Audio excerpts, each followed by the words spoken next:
the deer longs for the springs of water, so my soul longs for you, O God, my Lord, my Savior. My soul thirsts for the living God. When shall I come and appear before the face of God? My tears were my bread day and night, when they said to me each day, where is your God? I remember these things and poured out my soul within me. I shall enter the place of wondrous tabernacle, even the house of God, to celebrate a festival with a voice of great joy and praises. Amen. That's Psalm 41. And I want to say peace be with you all, everyone that is here with us. We welcome you all, and everyone that is watching us wherever in the world.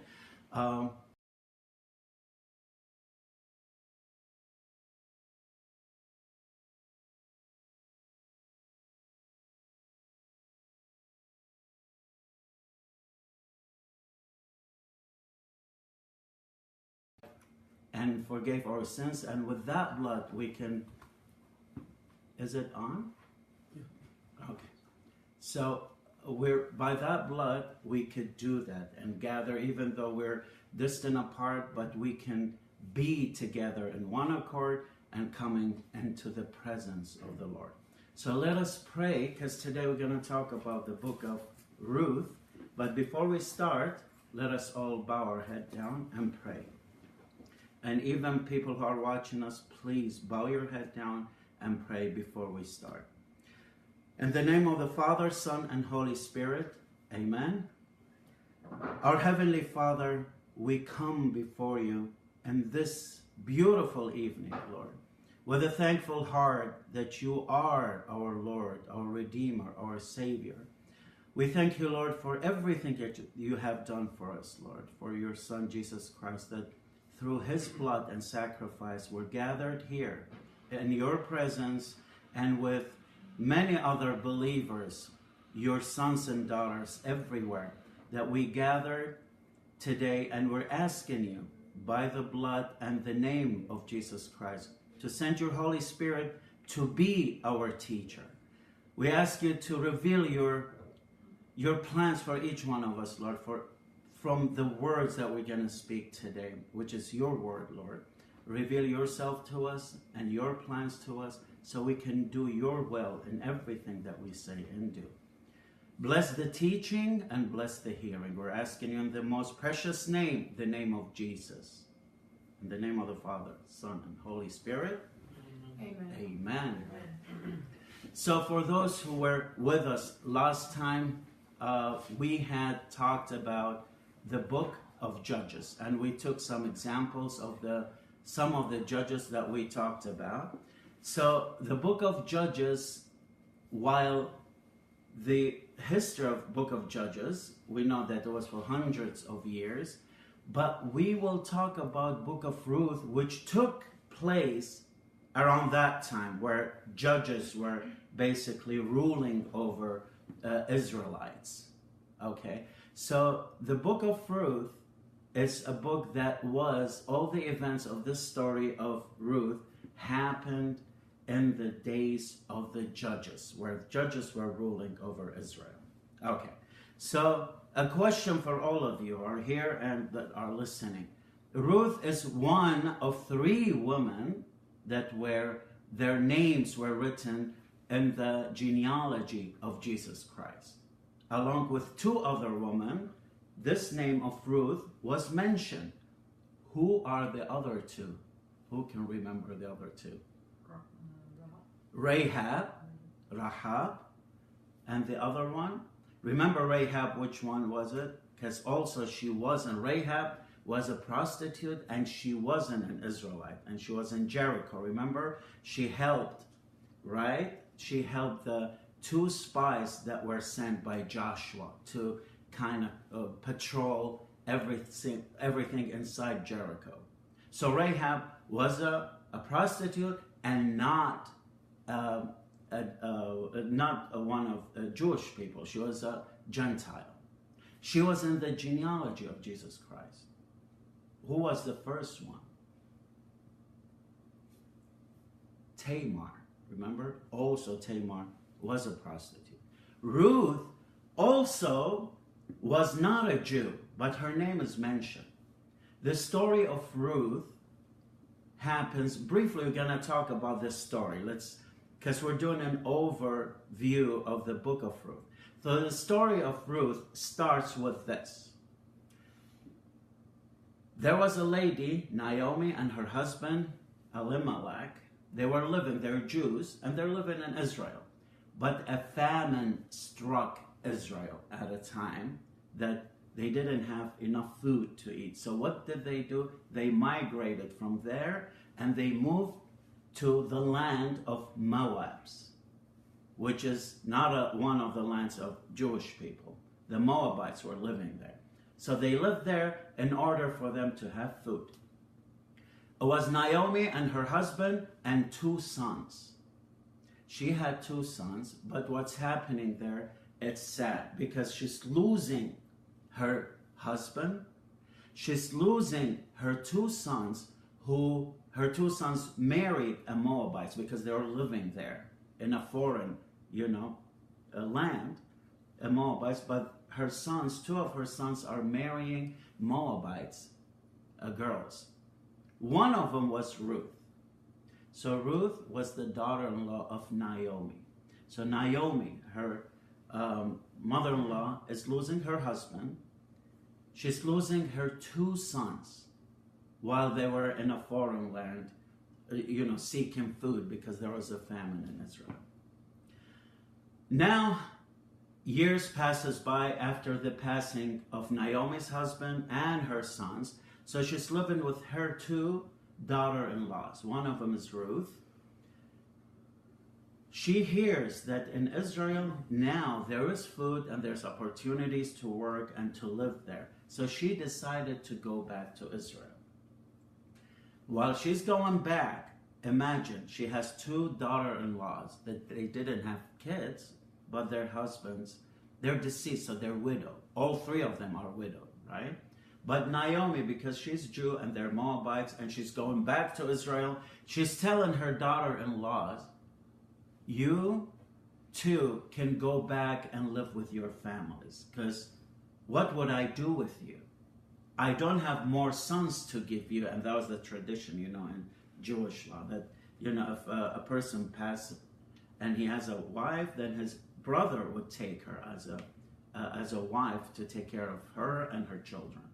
But Naomi is telling her, I don't have more sons. Even if I get married and have children, you're not going to wait for years until they grow up so I can give them to you. So I'm giving you the freedom to go back and live with your parents, your families, which were Moabites. So one of them went back, but Ruth, because this is the book of Ruth we're talking about, Ruth is telling her no, and she's crying her eyes out because she loves her mother-in-law, which we don't see these days, but she loved her to death and she didn't want to leave her. And she goes, beautiful words that she's uttering. She's saying to Naomi, I'm coming with you. Your people will be my people. Your God will be my God.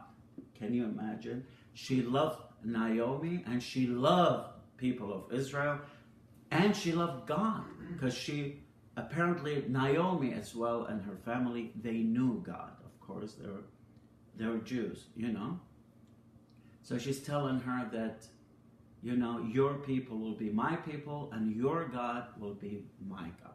So Naomi could not make her and force her to go back, but she's bringing her with her to Israel. Okay. So now, what we have to know about this book of Ruth. Book of Ruth is a very short book, It doesn't have many chapters, but it's a love story, a beautiful love story between Boaz, which is Israelite from Bethlehem, with Ruth, who was a Gentile that came and he redeemed her. was her kinsman redeemer. So this love story pictures the love that Jesus had to his church. So Ruth is the symbol of the church of Christ, and Boaz, who's from Bethlehem, and he's a redeemer, is the picture of Jesus. So it's so wonderfully, this book is so wonderful, depicts and shows, that story of love that Jesus had for his church. So Ruth represents the church, and Boaz represents Jesus Christ, because he's from Bethlehem as well. And we're gonna, from Bethlehem is coming there. So you're gonna see this story and you're gonna love it. Now when Naomi comes back with her daughter-in-law, they're hearing that Boaz came, he owned some fields of barley. So it was a harvest season for them. So in harvest season, if they have a land, they would hire people to do the harvesting and everything, right?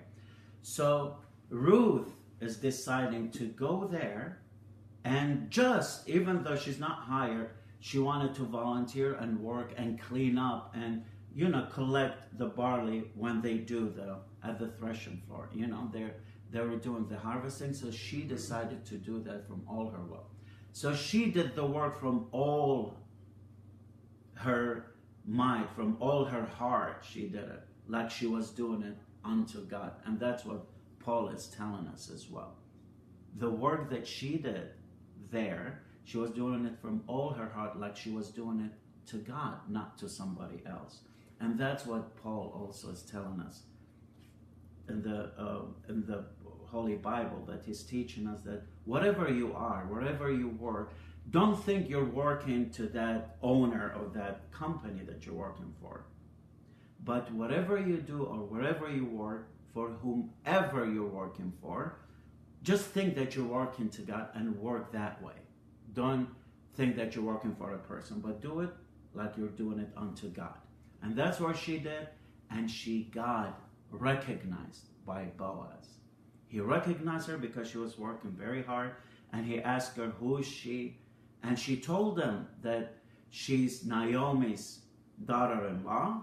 So he realized that, he's a far relative of this family. And he knew that she lost her husband, and Naomi owned some lands that her husband owned, and she's about to sell them.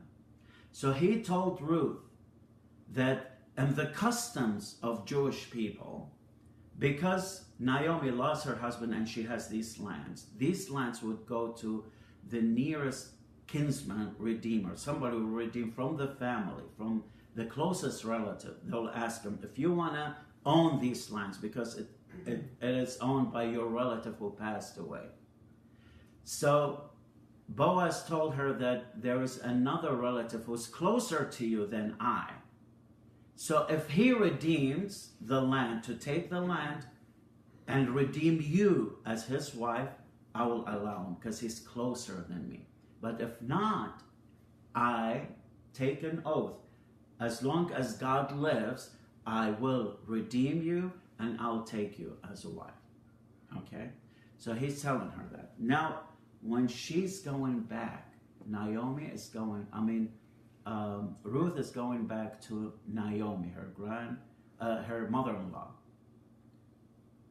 Before we go to what her mother-in-law told her, Naomi told Ruth, before we go to that, Naomi is a beautiful name, but when she came to Israel, people could not recognize her. Apparently she was a beautiful woman, but when she came back, because she was so sad, so depressed and down, people would not recognize her, and they said, is this Naomi that we know? Because she has changed. Why? She lost her husband, she lost her 2 sons. So she was very sad and in mourning all the time, and probably wearing sackcloth all the time, which is mourning, garments. When they called her Naomi, you know what she answered? It's very interesting. She's like, don't call me Naomi. call me Myra. And Myra in our language, Marira, it means myrrh. It means bitterness. Why would you call me Naomi? Call me Myra, because my life is bitter. And she kept saying that God's hand was heavy on me, like he punished her by passing of her husband and her 2 sons.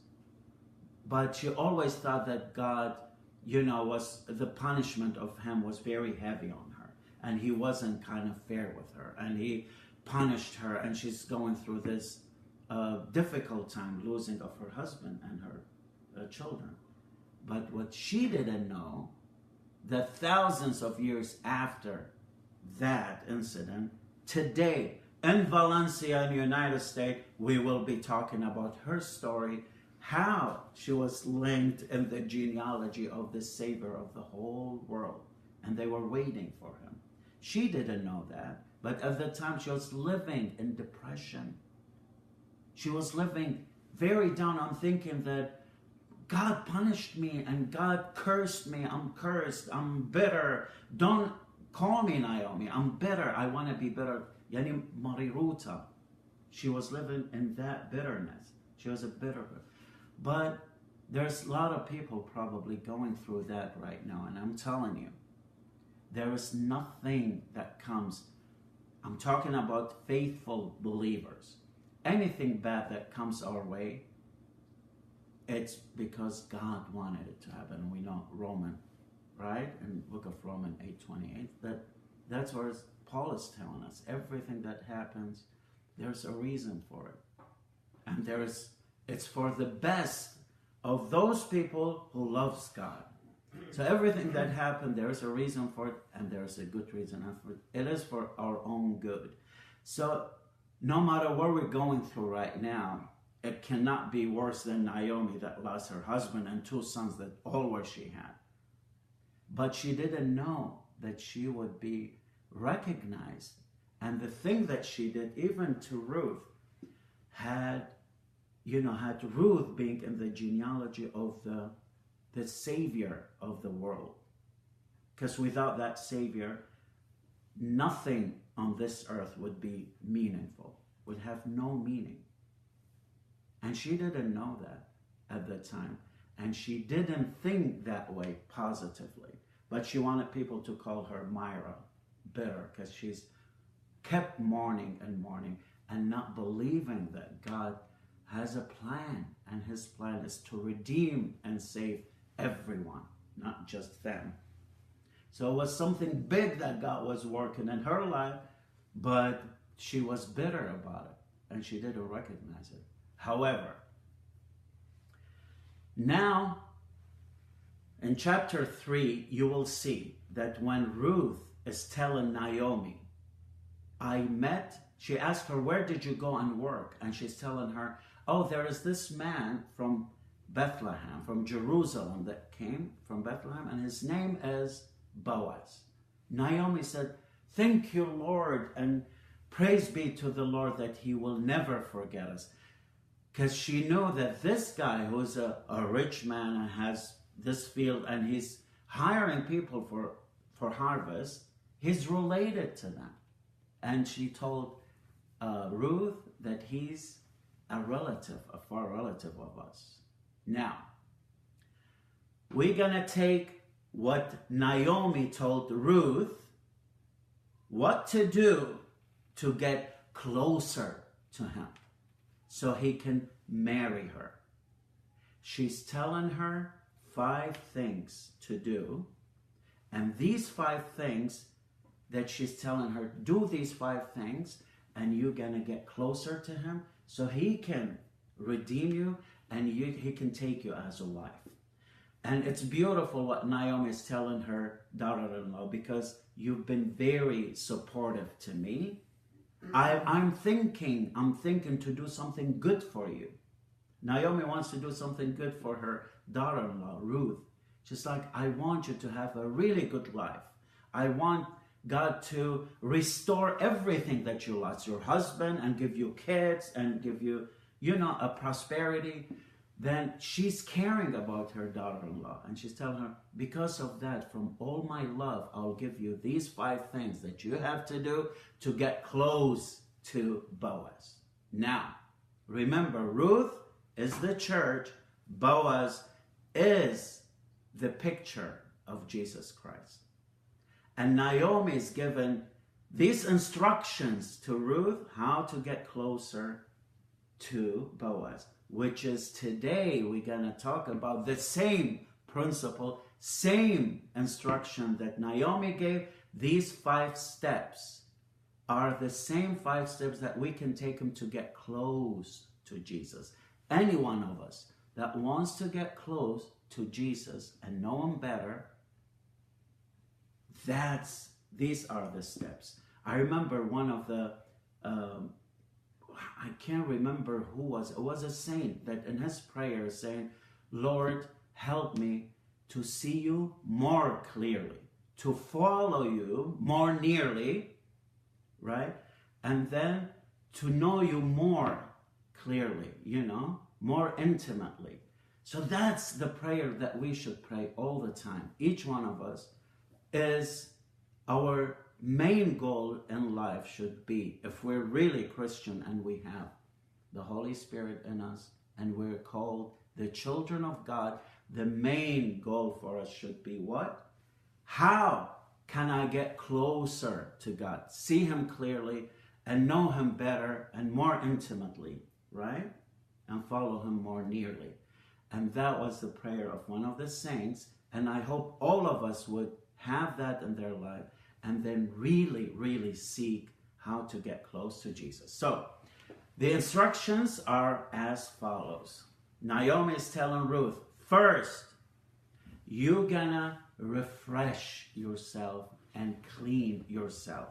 Like basically, go take a shower with water and clean yourself. First thing.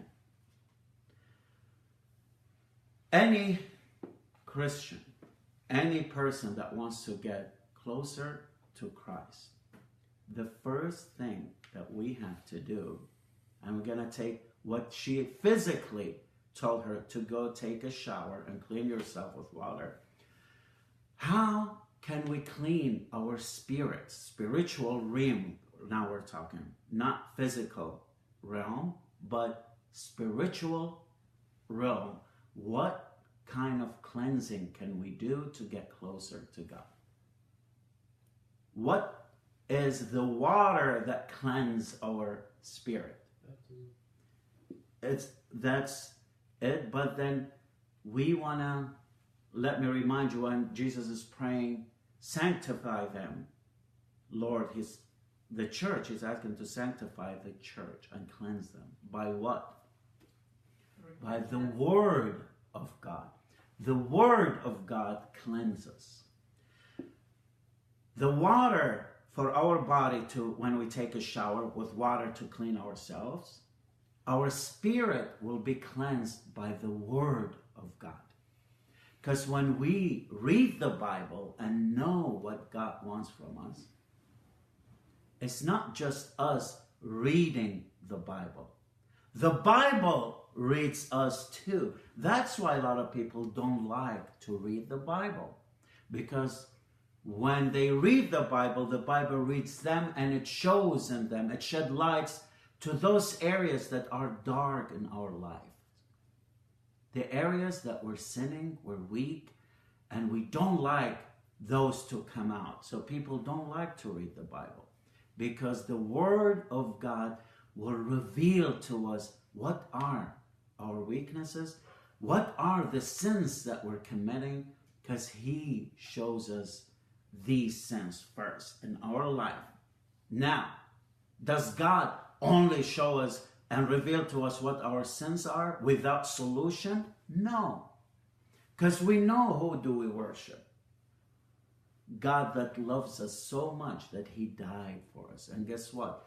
The Bible not only shows us what our sins are, but the Bible shows us the way out.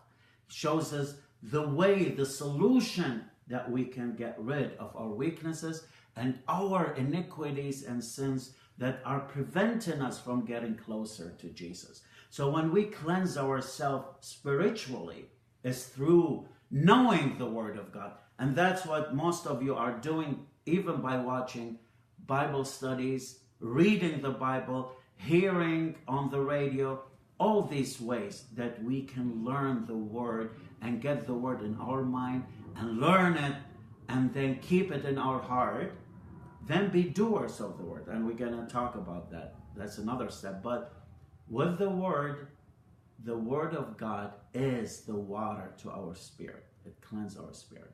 Now, not only when we get and we know the sins that we have, what can cleanse these sins? What's the other thing? Word of God, and another thing that would cleanse our spirit is the blood of Christ. Good job. The blood of Christ. We need these two elements. We need the Word of God and we need the blood of Christ to cleanse us from. The Word of God will identify to us what our weaknesses are, and the blood of Christ will cleanse those sins. Through the blood of Christ, we can basically kind of get rid of our sins and not be enslaved to the sin, to the evil spirit, but we kick the evil spirit out of our life and be protected by the blood of Christ. So Naomi told Ruth to be refreshly, go wash yourself and refresh. So we have to be also, if we really want to get close to Jesus, the first thing we have to do is to confess all our sins. If we cannot come close to Christ. Can you imagine, just imagine for a second, because I was at a wedding just last Saturday. Can you imagine in a wedding, the groom is standing there all clean and everything clean, and then the bride comes with no shower and she doesn't wear, and she smells bad.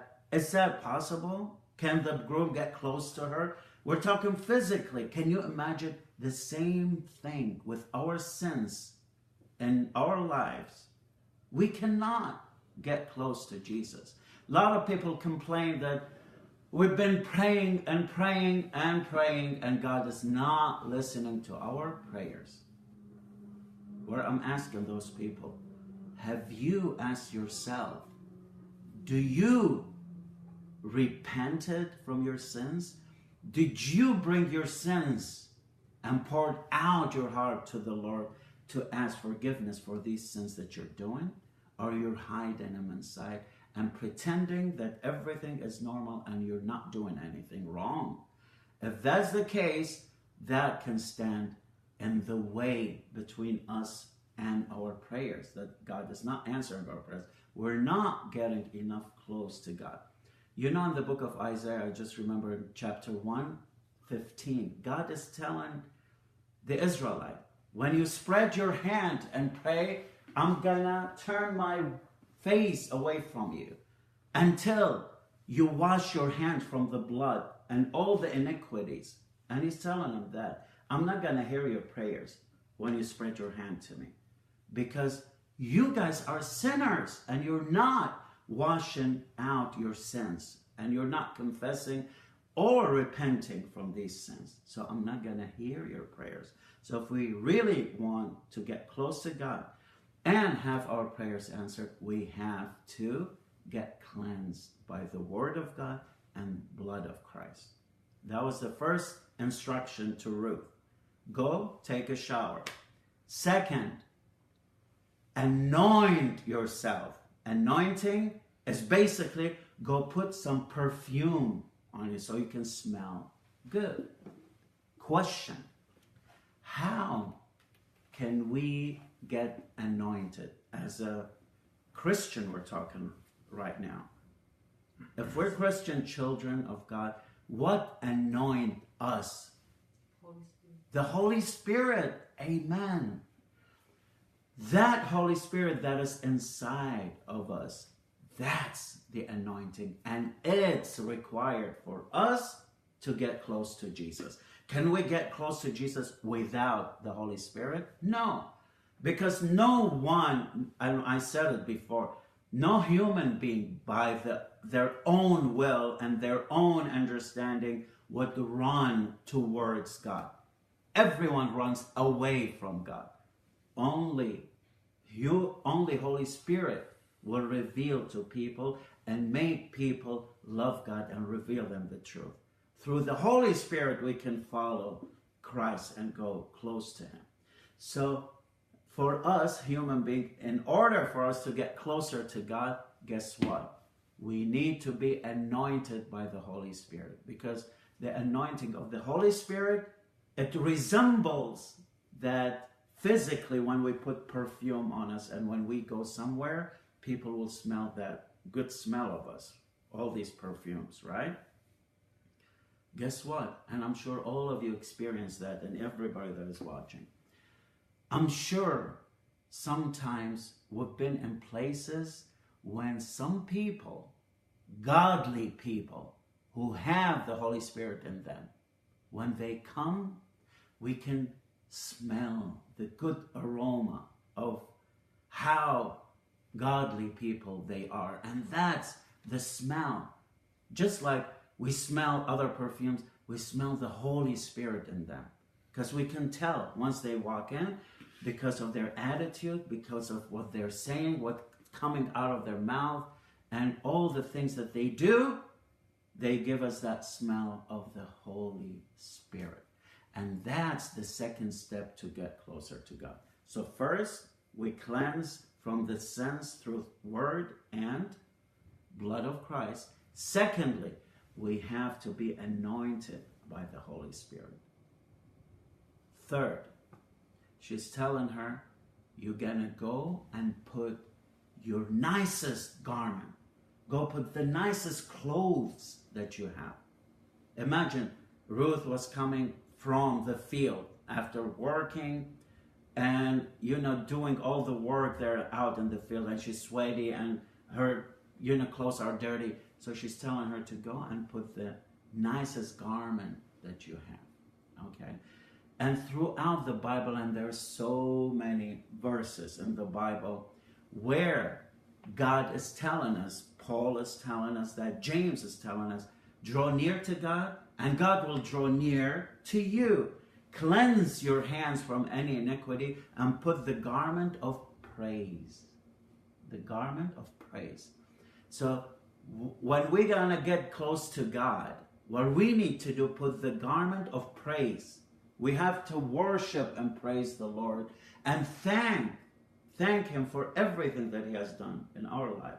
So we have to do that. Change our prayers from me, Lord, do this to me, to give him praise. Thank you, Lord, for everything that you have given me, for everything you're doing in my life. Thank him, praise him, worship him. That's how the other thing is, when we put the garment of praise and the garment of salvation. And by that garment, we can get closer to God. Amen? Third was the garment. Fourth, now this is going to sound weird for some people who are thinking fleshly, carnally thinking. They will think it wrong, because Naomi is telling her daughter-in-law, wait and see until Boaz has finished dinner, and then you see where is he going to sleep. Then you mark his place.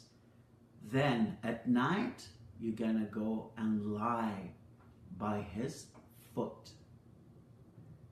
So she's going to lie at the foot of Boaz. Okay. Remember, Boaz is the picture of Jesus. Ruth is the church.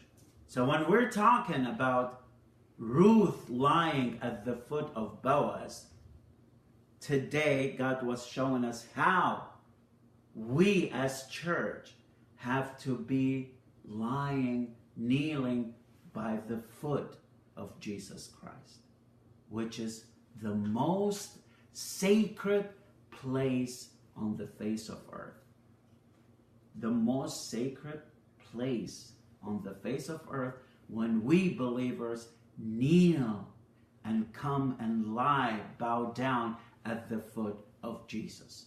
So Naomi is giving her that instruction. And I don't want anyone, and anyone that is watching now, because I told you this might be a little bit sensitive, if we start thinking carnally by flesh and in the light of modern America, of course they will think that, oh, there's something wrong with that. There is nothing sexual about that. This wasn't like some place or a motel that she was going herself alone. No, it was a threshing. The Bible is telling us it was a threshing floor, and there were many people staying there. As a matter of fact, Naomi is telling Ruth, go and see where is he lying, because there was many people and she didn't know where is he gonna be sleeping. So she asked her, first go see where is he gonna sleep, and then you're gonna go quietly and you lie there at his feet.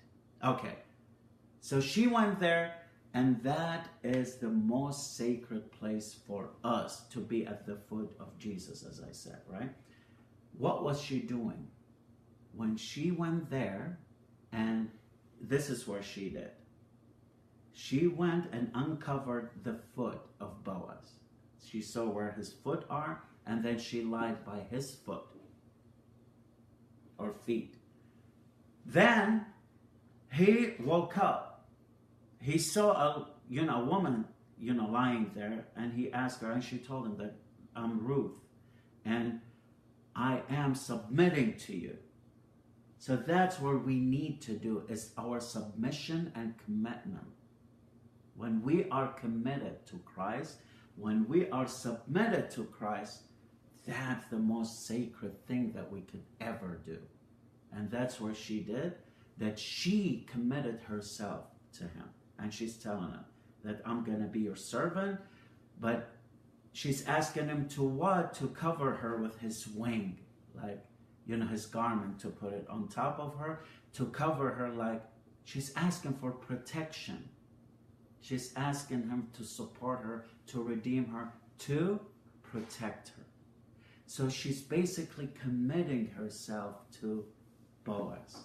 And that's how the believers should do this day, to be at the foot of Jesus Christ, asking the commitment to Christ, to commit their life to Christ, to serve him, without asking what.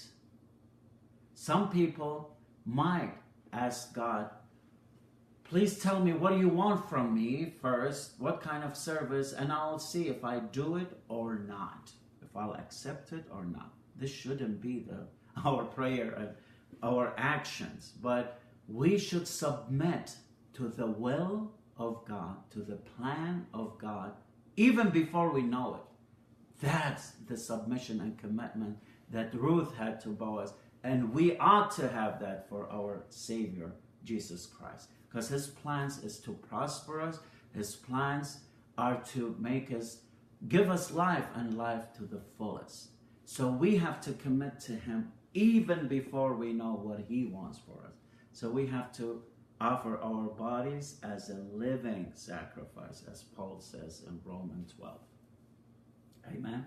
So that's the fourth step, is to be committed to Christ. And that's what she did. And she was committed to her Redeemer, to her Master. That was number 4. Number 5, then Naomi is telling her that he will tell you what to do. And then we're going to see that the 5th thing that she did, Ruth did, was that she said that he told me after that after all these events happened, the last thing, Boaz told her what to do, and then she accepted everything that he told her to do, and she did it. So now we're going to come to the point where, as believer, we have the most important thing that we have to do in our life is not be hearers of the word, keepers of the word, learners of the word, but also doers of the word. We have to do that word of God that is in our heart, that we know it, we learn it, we hear it. We have to do it as well. Because devil is not threatened a bit. If we go to Bible study after Bible study, we study the Bible day after day, and we learn it everywhere.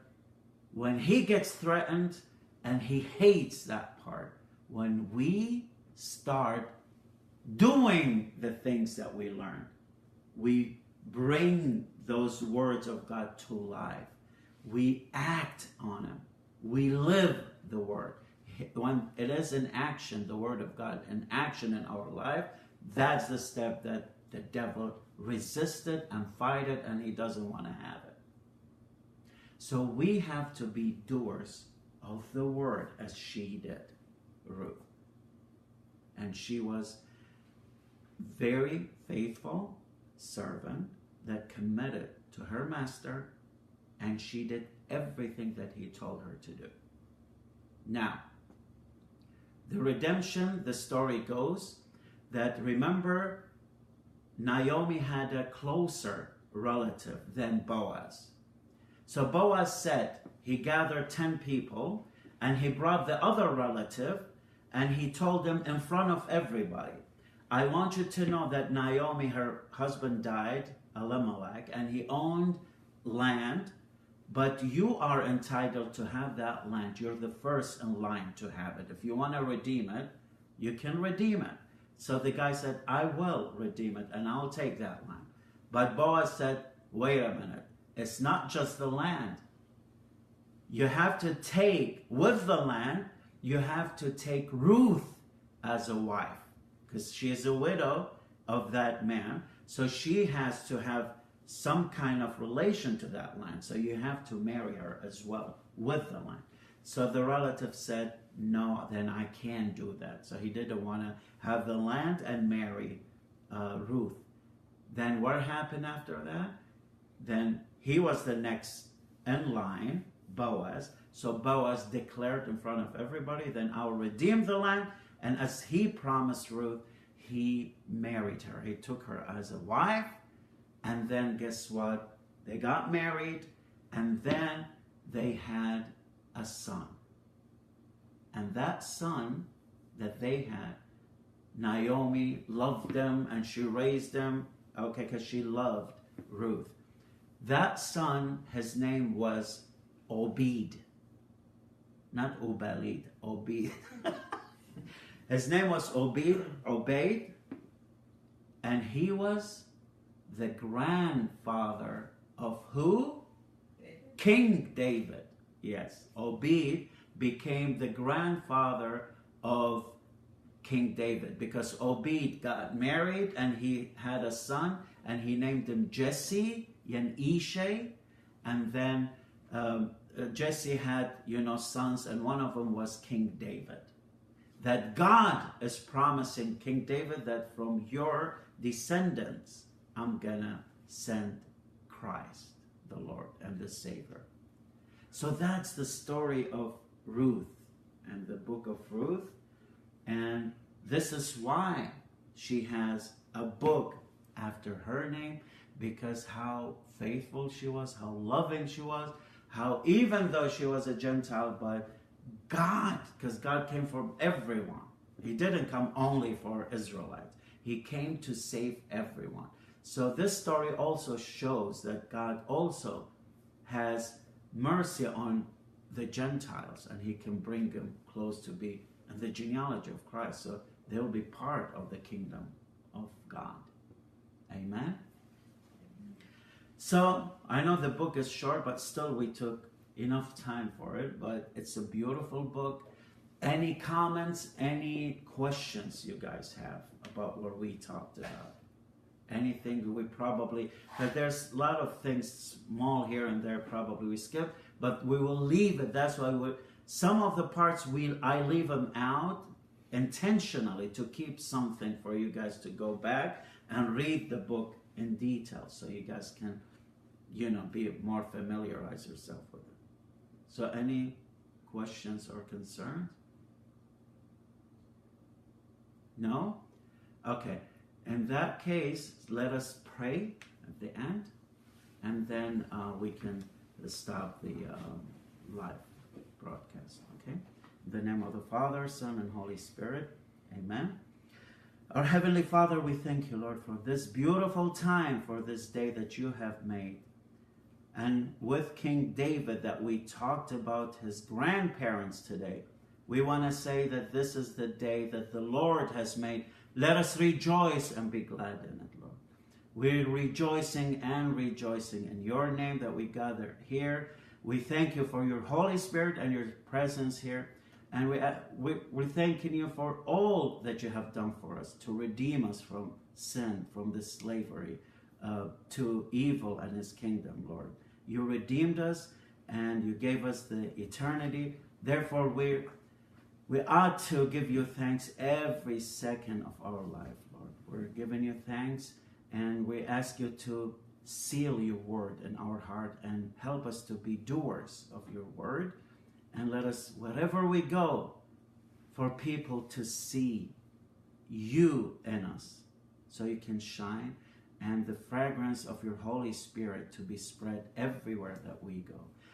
We thank you, Lord, and we're asking you in the most precious name, the name of Jesus, in the name of the Son, and Father, Son, and Holy Spirit.